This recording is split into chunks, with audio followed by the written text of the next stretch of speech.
৮৮ million বছর আগে আফ্রিকার এক বিশাল অংশ ভেঙে আলাদা হয়ে গিয়েছিল। ভারত মহাসাগরের মাঝখানে একা দাঁড়িয়ে থাকা সেই ভূখণ্ড ধীরে ধীরে রূপ নেয় এক অচেনা জগতে, যেন পৃথিবীর বাইরের কোনো গ্রহ। সেখানে জন্ম নেয় অদ্ভুত সব প্রাণী, আর গড়ে ওঠে আরও অদ্ভুত সব ভূদৃশ্য। এমন সব জীব যাদের পৃথিবীর আর কোথাও দেখা যায় না।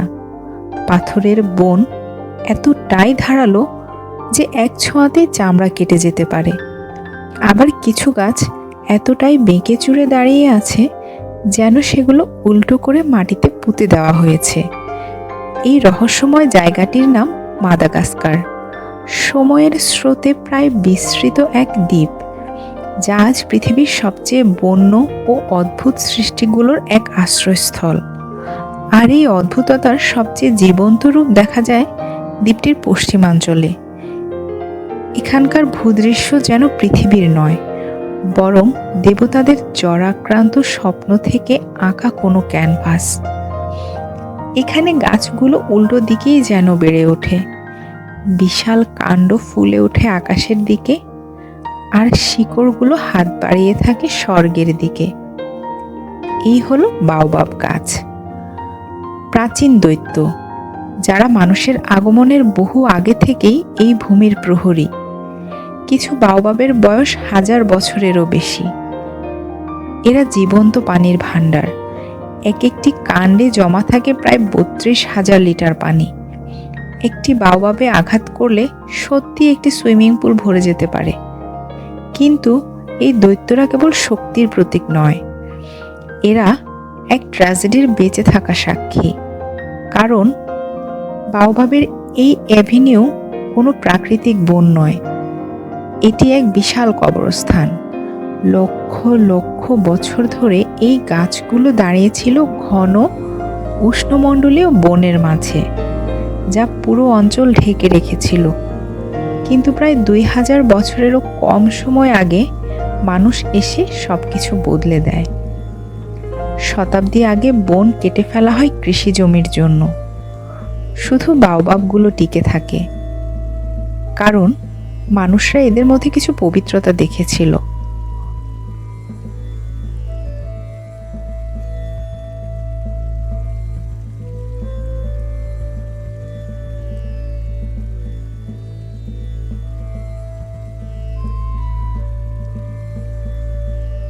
তবুও এই প্রাচীন জীবিত গাছগুলো আপনাকে প্রস্তুত করতে পারে না পশ্চিম মাদাগাস্কারের আসল চ্যালেঞ্জের জন্য। যেমন ধরুন সুরিবাহিনা নদী, যেখানে একটি সাধারণ পারাপারের রূপ নেয় পৌরাণিক অভিযানে। কিছু জায়গায় ভাগ্য সহায় হয়, সেখানে আছে সেতু। কংক্রিটের সেতু আপনাকে আধুনিক বিশ্বের মতো পানির উপর দিয়ে নিয়ে যায়।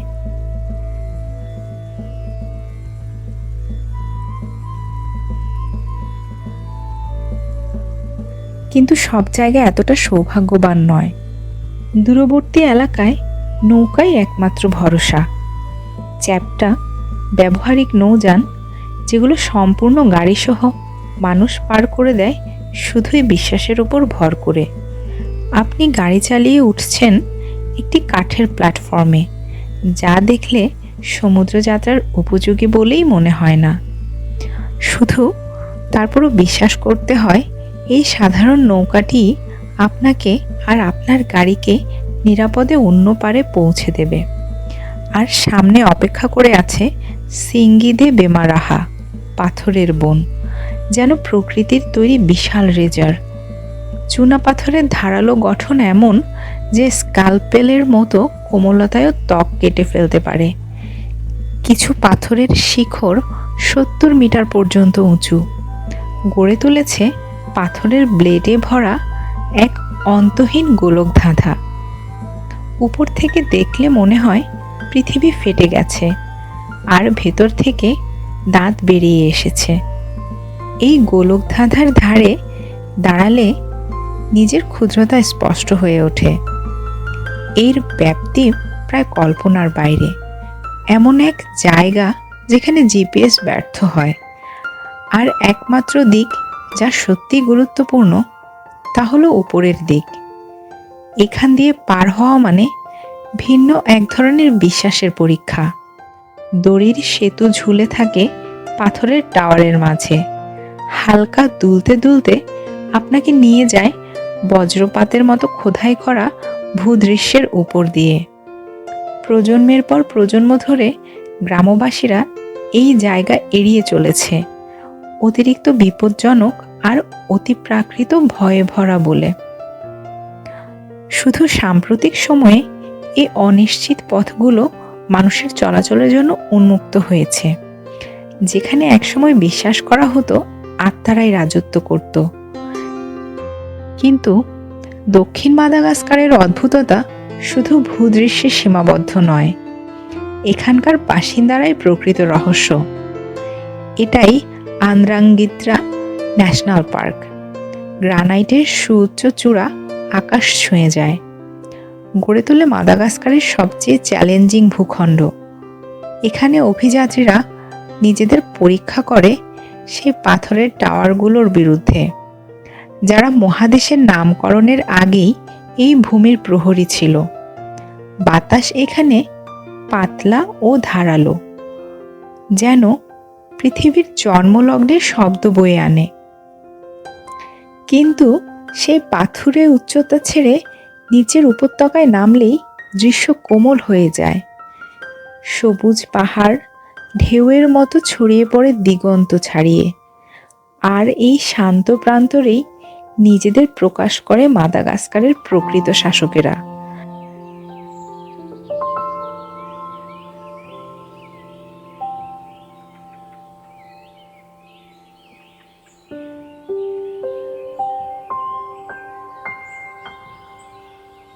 রিং-টেইলড লেমুররা সূর্য পোড়া পাথরের ওপর বসে থাকে। তাদের ডোরাকাটা লেজ সকালের আলোয় পতাকার মতো ঝলমল করে।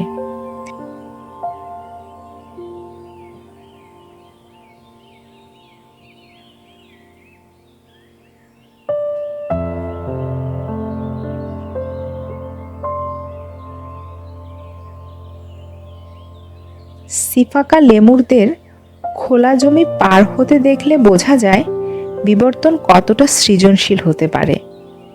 গাছে চড়ার জন্য উপযোগী পা দিয়ে তারা হাঁটে পাশ ফিরে, যেন প্রকৃতির নিজস্ব ব্যালে নৃত্যশিল্পী।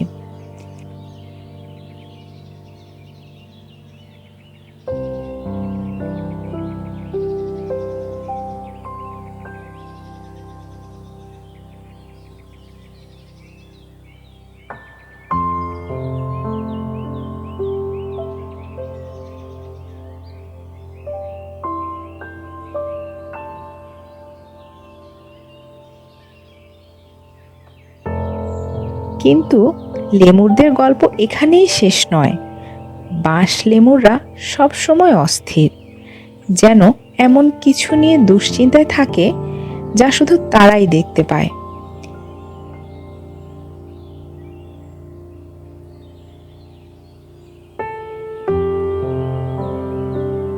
রেড রাফট লেমুররা আবার বিশ্রামের ওস্তাদ। ডালে ঝুলে থাকে জীবন্ত মখমলের কুশনের মতো।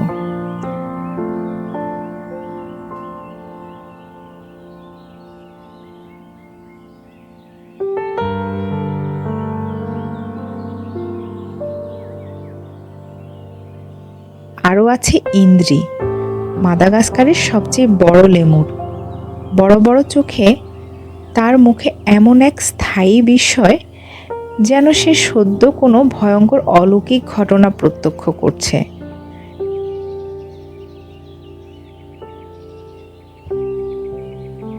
এই লেমুররা বহন করে ৬০ মিলিয়ন বছরের বিচ্ছিন্ন বিবর্তনের ইতিহাস, শতাধিক প্রজাতি যাদের পৃথিবীর আর কোথাও পাওয়া যায় না।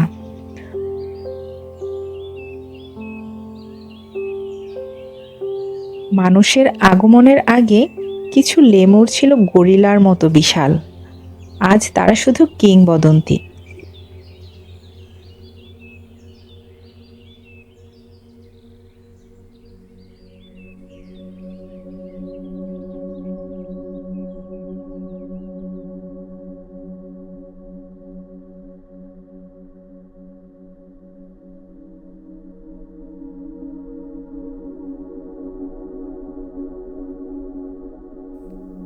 আমরা এবার আরো দক্ষিণে যাই, ইসালো ন্যাশনাল পার্কে। এখানে এসে ভূদৃশ্য হঠাৎ করেই নাটকীয়ভাবে বদলে যায়। বালুকা পাথরের বিশাল গঠনগুলো মাথা তুলে দাঁড়ায় প্রাচীন দুর্গের মতো, যেন কোনো হারিয়ে যাওয়া সভ্যতার প্রহরী। বাতাস আর পানির হাজার বছরের খোদাইয়ে তৈরি ভাস্কর্যগুলো এতটাই নিখুঁত যে এক মুহূর্তের জন্য মনে হয় এগুলো প্রকৃতির নয়, বরং কোনো অদৃশ্য শিল্পীর সৃষ্টি। পার্কের একেবারে কেন্দ্রে দাঁড়িয়ে আছে ফেনেত্রা দি ইসালো, বালুকা পাথরে খোদাই করা এক বিশাল প্রাকৃতিক জানালা, যা দিগন্ত ছাড়িয়ে ছড়িয়ে থাকা ভূদৃশ্যকে ফ্রেম করে ধরে রাখে। আপনি তাকিয়ে আছেন সেই পাথরের দিকে যা একসময় প্রাচীন সমুদ্রের তলদেশে লুকিয়েছিল। আজ সেটি মাদাগাস্কারের বিশালতার এক নিখুঁত প্রবেশদ্বার। কিন্তু সূর্য অস্ত গেলে এই ভূমি আরও এক রহস্য উন্মোচন করে।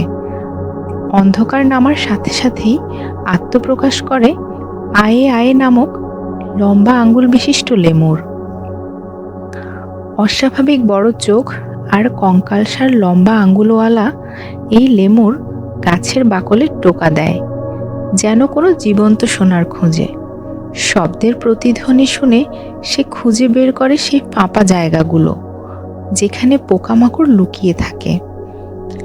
আয়ে আয়ে যেন আধা আত্মা আধা শিকারী, শব্দের গুহায় শিকার করে এক অলৌকিক দক্ষতায়।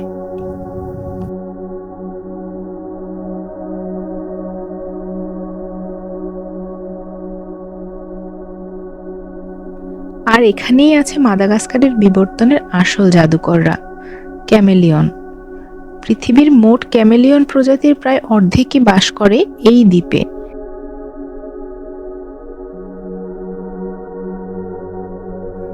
কারো আকার বাড়ির বিড়ালের মতো বড়, আবার কেউ এতটাই ক্ষুদ্র যে নখের ডগায় বসে থাকতে পারে। একটি ক্যামেলিয়নকে শিকার করতে গেলে মনে হয় এটা কি সত্যিই সম্ভব। প্রতিটি চোখ আলাদাভাবে নড়ে, চারপাশ 360 ডিগ্রি জুড়ে নজর রাখে, কোনো ব্লাইন্ড স্পট ছাড়াই।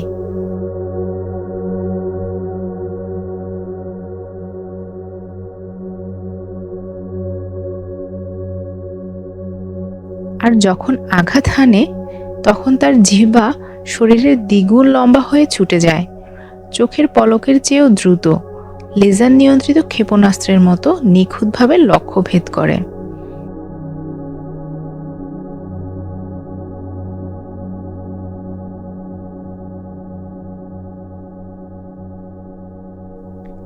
এই ভূদৃশ্য জুড়ে ছড়িয়ে রয়েছে প্রাচীন মাহাফালি সমাধি। মাটির ভেতর থেকে উঠে আসা এই পাথরের স্মৃতিস্তম্ভগুলো যেন বিস্মৃত অতীতের ফিসফাস। এখানেই শুয়ে আছেন পূর্বপুরুষেরা। সময়ের ক্ষয়ে ক্ষয়ে তারা প্রায় ভূমির অংশ হয়ে গেছেন। ছায়ার আড়ালে কোথাও ঘুরে বেড়ায় মাদাগাস্কারের শীর্ষ শিকারী ফোসা, এক নীরব ছায়ামূর্তি যে লেমুরদের ছাউনির ভেতর মরণঘাতী নিখুঁততায় শিকার করে। সিংহের অনুপস্থিতিতে প্রকৃতির দেওয়া উত্তর নীরব, অধরা এবং তাই আরো ভয়ঙ্কর। এমনকি স্বর্গীয় নিয়ম আছে তা যেন এটি মনে করিয়ে দেয়। কিন্তু মানুষ এই প্রাচীন সমীকরণে কিভাবে জায়গা করে নিয়েছে তা জানতে হলে বন্য প্রান্তর ছেড়ে এবার উত্তরমুখী পথে এগুতে হবে। লাল মাটির আঁকাবাঁকা ফিতা বয়ে যায় অসীম সোনালী পাহাড়ের মাঝ দিয়ে, নেমে আসে উপত্যকায়, যেখানে প্রতিটি দৃশ্য যেন রঙে আঁকা এক একটি ক্যানভাস। এই পথগুলো অনুসরণ করে আরো প্রাচীন পথ ভূমির স্বাভাবিক বাঁক ধরে ওঠানামা করে এক উচ্চভূমির জগতে, যেখানে সময় যেন অন্যভাবে চলে। প্রতিটি বাঁকে নতুন দৃশ্য, ঘাসে মোড়া পাহাড়, দূরের আরেকটি গ্রাম। প্রতিটি মোড় মনে করিয়ে দেয় কিছু যাত্রা গন্তব্যের মতোই গুরুত্বপূর্ণ। আর যখন এই পথগুলো জনবহুল উপত্যকার দিকে এগিয়ে যায়, ভূদৃশ্য আবার বদলে যায়। পাহাড়ের ঢাল বেয়ে উঠে আসে ধান ক্ষেত, প্রকৃতির নিজস্ব সিঁড়ির মতো। ধাপে ধাপে খোদাই করা এই ক্ষেতগুলো নিখুঁত জ্যামিতিতে নেমে আসে নিচে। ঋতুর সঙ্গে সঙ্গে এরা রং বদলায়। ধান যখন কচি তখন পান্না সবুজ, কাটার সময় হয় সোনালী অ্যাম্বার।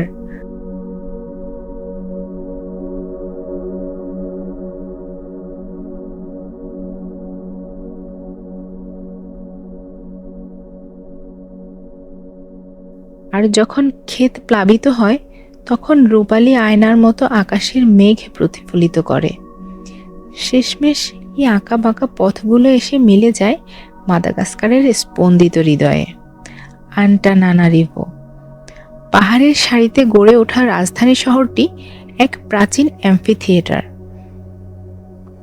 ২৬ মিলিয়ন মানুষের দেশে ২০ লক্ষেরও বেশি মানুষের আবাস এই শহর।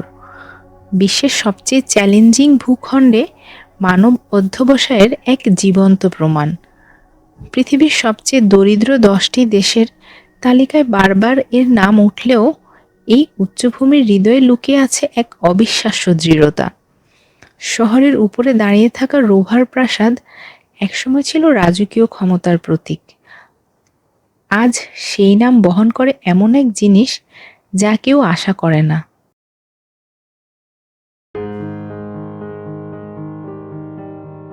ক্যাভিয়ার। উচ্চভূমির মান্তাসোয়া হ্রদের জলে রাশিয়া থেকে আনা স্টারজন মাছ উৎপাদন করছে আফ্রিকার প্রথম এবং একমাত্র ক্যাভিয়ার, রোভার ক্যাভিয়ার। এক রাজকীয় স্বাদ জন্ম নিয়েছে মাদাগাস্কারের অসম্ভবকে সম্ভব করে তোলার অদ্ভুত ক্ষমতা থেকে। আম্বো, দোলেন, দামির মতো পাহাড় চূড়ার গ্রামগুলোতে জীবন চলে ধান, আচার অনুষ্ঠান আর ঋতুর ছন্দে। এখানে প্রতিটি আবাদযোগ্য জমি পাহাড়ের বাঁক ধরে ধাপে ধাপে খোদাই করা। এই মানুষগুলো জানে কখন বপন করতে হবে, কখন কাটতে হবে, আর কখন শুধু ধৈর্য ধরে অপেক্ষা করতে হবে। অনুর্বর গ্রামাঞ্চলেও জীবন থেমে থাকে না।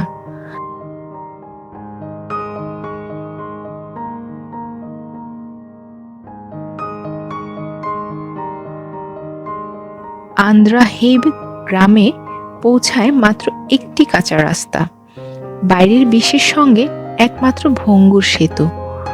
এখানে শতাব্দীর পর শতাব্দী ধরে জীবন প্রায় অপরিবর্তিত, যেখানে টিকে থাকা এখনো প্রকৃতিকে বোঝার উপর নির্ভরশীল। তবু এই দূরবর্তী স্থানগুলোতেও আধুনিক কৌতূহল এসে পৌঁছায়।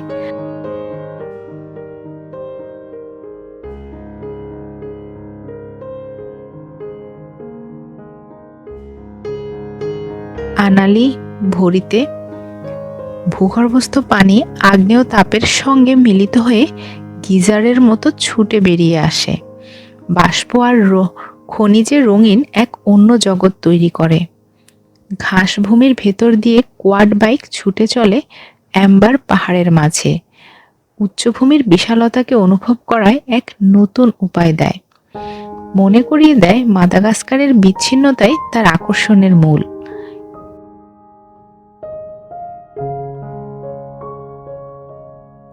এই উচ্চভূমির আগ্নেয় হৃদয়ে লুকিয়ে আছে ট্রিট্রিভা, এক গহ্বর হ্রদ, প্রাচীন আগ্নেয়গিরির বুক ভরে থাকা। তার অন্ধকার জল আকাশকে এমন গভীরতায় প্রতিফলিত করে যেন পৃথিবীর শৈশবের গোপন রহস্য লুকিয়ে আছে সেখানে। কিন্তু মাদাগাস্কারের বিস্ময় এখানেই শেষ নয়। উপকূলের পথে এগোলে সমুদ্র নিজেই ডাক দেয় নতুন অভিযানের। সাকালাভা উপসাগরে বাতাস সমুদ্রকে রূপ দেয় উইন্ড সার্ফারদের খেলার মাঠে। তারা সেই বাণিজ্যিক বাতাসে ভর করে ছুটে চলে, যে বাতাস একসময় প্রথম মানুষদের এই তীরে এনে দিয়েছিল। এই সৈকতগুলোতে যেখানে সমুদ্রের বাতাস বইছে, আরো প্রাচীন বাসিন্দারা ধীর গতিতে পথ চলে।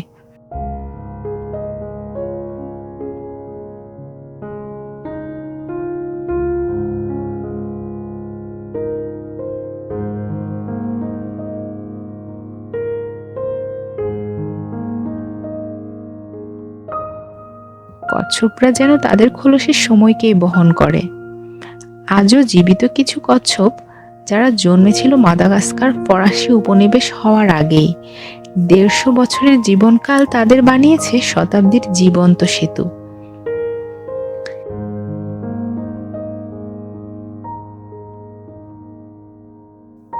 এই উপকূল ঘেঁষা স্ফটিক জলের নিচে মাদাগাস্কারের বিচ্ছিন্নতা এখনো কাজ করে চলেছে। প্রবাল প্রাচীর ফেটে পড়ে এমন সব রঙে যার কোনো নাম নেই।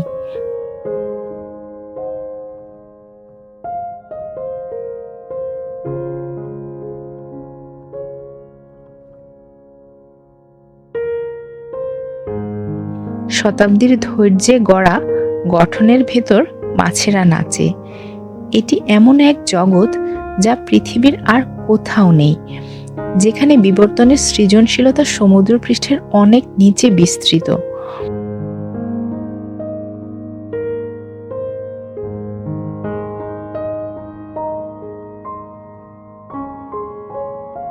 ফিরোজা জলে ছড়িয়ে থাকা দ্বীপগুলো যেন কোনো প্রাচীন হাত ছুঁড়ে দিয়েছে রত্নের মতো। নসিবে উঠে আসে সবুজ মুকুটের মতো, আর নসি টানা কলি বাঁক নেয় নিখুঁত অর্ধচন্দ্রাকারে, যা এতটাই নিখুঁত যে প্রাকৃতিক বলে বিশ্বাস করতে ইচ্ছে করে না। প্রতিটি দ্বীপই এক একটি ছোট জগৎ। তারা সমুদ্র পেরিয়ে দূরের দিগন্তে ভেসে থাকে, আর প্রতি বছর এই জলপথ দিয়েই আসে মহাসাগরের সবচেয়ে মহিমান্বিত যাত্রীরা। হ্যাম্পব্যাক তিমি অ্যান্টার্কটিকা থেকে ৮,০০০ কিলোমিটার পথ পাড়ি দিয়ে পৃথিবীর অর্ধেক ঘুরে মাদাগাস্কারের উষ্ণ লেগুনে পৌঁছায়। এখানেই তারা সন্তান জন্ম দেয়, এখানেই তাদের বাচ্চারা প্রথম শ্বাস নেয়, সে জলে যা হাজার হাজার বছর ধরে নতুন জীবনকে স্বাগত জানিয়ে আসছে। প্রাচীন অভিবাসন পথ ধরে তারা এগিয়ে যায় উত্তর পশ্চিমে। তাদের গান ছড়িয়ে পড়ে ভারত মহাসাগর জুড়ে, অন্য আগ্নেয় দ্বীপগুলোর দিকে যেগুলো গভীর থেকে উঠে এসেছে। এই যাত্রাপথে তারা প্রবেশ করে কোমোরোসের জলে, যেখানে তারা দেখে মাদাগাস্কারের সম্পূর্ণ বিপরীত এক জগৎ, ভিন্ন দেশ, কিন্তু একই ভূতাত্ত্বিক গল্পের অংশ। নবজাত ভূমি, যেখানে পৃথিবী নিজেই এখনো লিখে চলেছে তার গল্প। মাদাগাস্কার যেখানে ৮৮ মিলিয়ন বছর ধরে নিঃসঙ্গতায় নিজেকে নিখুঁত করেছে, স্থিরতায় কোমোরস সেখানে বিস্ময় সৃষ্টি করে অবিরাম পরিবর্তনের মধ্য দিয়ে।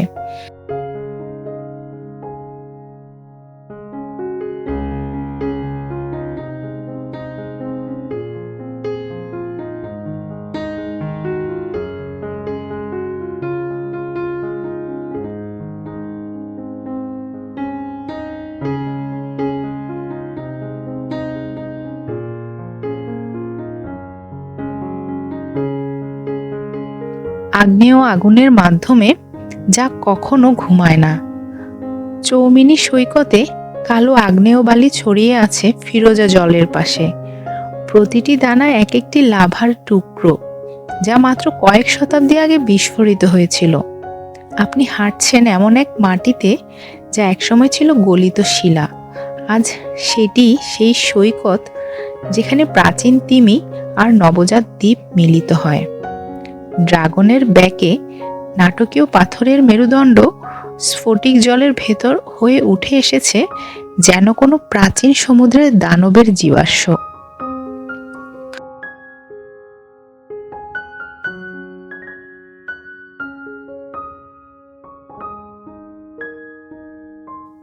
আঞ্জুয়ানে এক গ্রাম ছড়িয়ে আছে একটি দুর্গের নিচে। আগ্নেয় আসন থেকে সেই দুর্গ নজর রাখে সমুদ্রের দিকে, যেন পাহারা দিচ্ছে এমন সব গোপন রহস্য যা দ্বীপটি এখনো বলার মতো যথেষ্ট পুরনো নয়।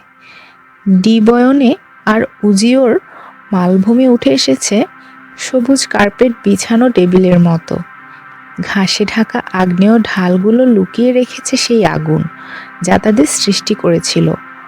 এই উঁচু সমতল ভূমিগুলো সমুদ্রের উপরে ভেসে থাকা শান্ত চারণভূমি, নিচে ঘুমিয়ে থাকা আগ্নেয়গিরিকে আড়াল করে।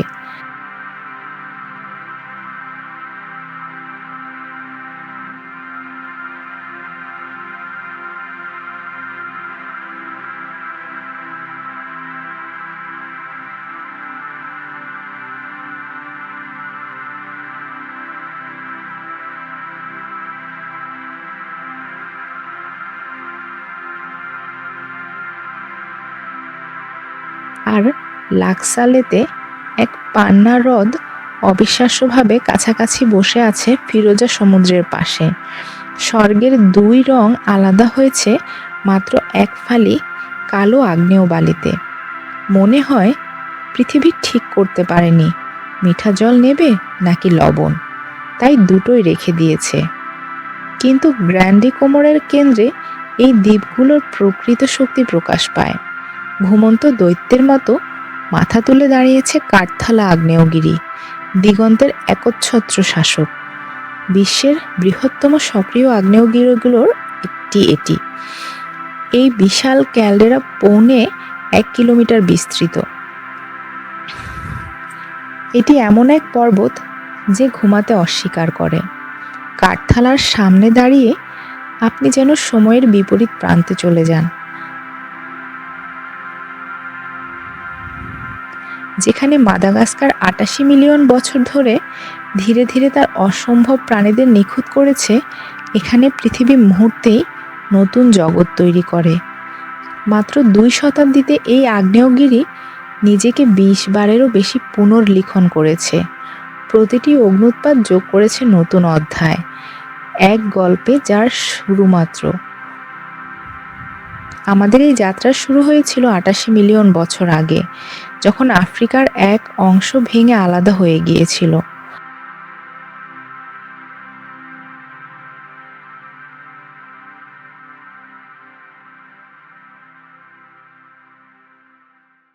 আমরা পেরিয়েছি অদ্ভুত রাজ্য, নাচতে থাকা প্রাইমেট, ধারালো পাথরের বন আর সময়ে আটকে থাকা গ্রাম।